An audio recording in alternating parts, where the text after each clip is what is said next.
You're listening to the Mrs. Turner podcast. I'm your host, Sarah, and this show is my story. I'm a Christian woman in healing, the wife of a recovering addict, and mom to 3 small kids. Healing begins with owning how you feel, so pause for a moment, consider what you're feeling, and write it down. Now let's get to the show. Today's episode is on becoming a kind mother. Ephesians 4:32 says, "And be ye kind, one to another, tender-hearted, forgiving one another, even as God for Christ's sake hath forgiven you." This tender-heartedness that it's talking about is not just for other adults, it's also for our children. I've learned so much throughout my own healing process. I am learning to understand others. I'm learning to be a sober mother, and that's been a very rocky road because it's learning to be a safe person and understand the people that I have borne and that I taught them how to be. I am changing to become who God intends me to be through this process, and it's quite a shifting season. It is requiring more of me than I could give, and it is forcing me to grow. We have to grow into our callings, especially motherhood. We grow to be faithful, charitable, and holy through our sobriety. I am defining sobriety as having a clear mind, not being dependent on a substance or stimuli for a peaceful demeanor, being clear-headed and sober of mind and body.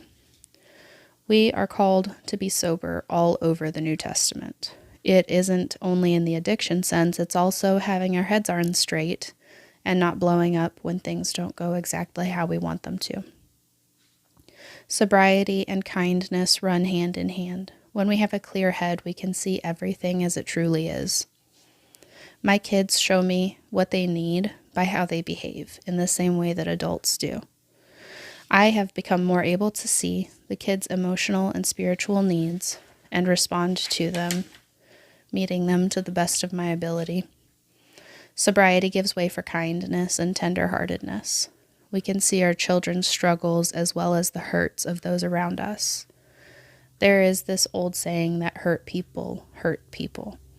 And as I have been walking through my healing, I have been able to see that how people treat me is not because of my behavior toward them, but because of what they are experiencing within their own heart and in their own lives.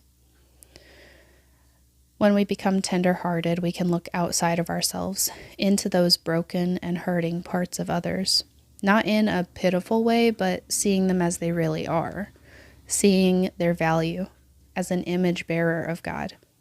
He created each person with so much value. He made all of us capable of receiving salvation. When we're sober, we become able to see their value as well as our own. While my kids are not transgressing against me in the same way that other people may, my job as their mother is to understand that through their difficulty in processing their emotions, they are made in the image of God as much as I am, and they need to be treated as such. At the beginning of my journey through recovery, I began to realize that my coping method for anger was to shout at my children. When I realized this, I made an appointment with my therapist, and I began asking questions about how I could avoid it. My husband's indiscretion shouldn't be a reason to punish my children. She suggested something that intrigued me: compartmentalization. Separating my emotional reactions to my husband's behavior and putting my feelings on a shelf to be dealt with when I had the time. My understanding of becoming a kind mother began there. Proverbs 9 verse 10 says, "The fear of the Lord is the beginning of wisdom, and the knowledge of the holy is understanding." Because I fear the Lord, I don't want to yell at my children. Refer back to Ephesians 4:32 where it says, "Be ye kind." It started with, I don't want to yell at my kids. They're innocent. And it moved into me trying to understand who they are as people. What do you feel? How do you feel about me? How did my behavior make you feel? I began to understand the nuance between discipline and punishment, one being to nurture and admonish, and the other being a means of satisfying my own anger. I haven't arrived in this area yet, and I don't think any of us possibly can. Recovering and gaining wisdom is a continual process, and choosing to push away from these areas that bring us further from Christ and reaching for the prize of being in alignment and being known fully by God.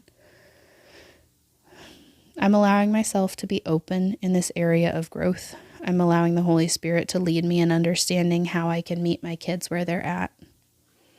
They are at the very beginning of learning to understand. They're learning good communication and how to be kind. That makes how I am behaving toward them especially important. I am imprinting their understanding of love and kindness and safety. The goal is to raise people who are whole, people who are capable of understanding and growth and forgiveness, all on their own. All of this begins with kindness. I hope this episode has been a help to you. That's where we'll stop for today. Thank you for being here. I'll see you next time.